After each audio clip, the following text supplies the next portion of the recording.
Makuuna ini kan ras, pero nag-train kayo ni sa kulta.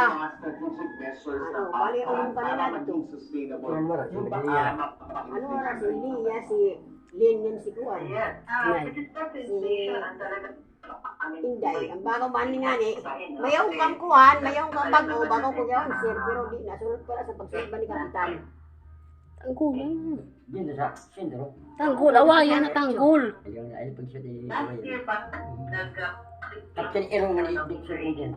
Awayan na. So, may subcommittee tayo on food, meron din subcommittee on non-food.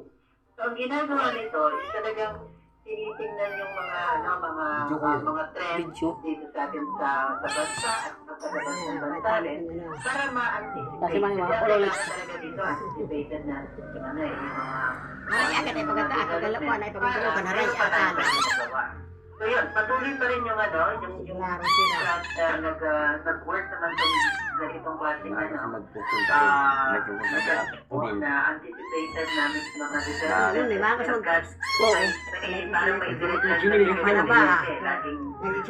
nagiging meeting. Nagambing ko na nga view. Nagkakaroon kami ng listahan ng recommendation ng ano-ano yung mga dapat na mga i-prioritize para may pababa natin. Babay na, tapos na. So, kunwari, with respect to Tapos na. yung African swine fever, no? So, ang kailangan talaga dito is pabilis yung pagpapakuna. So, agad-agad, instruction sa Presidente na parang mapabilis yung process ng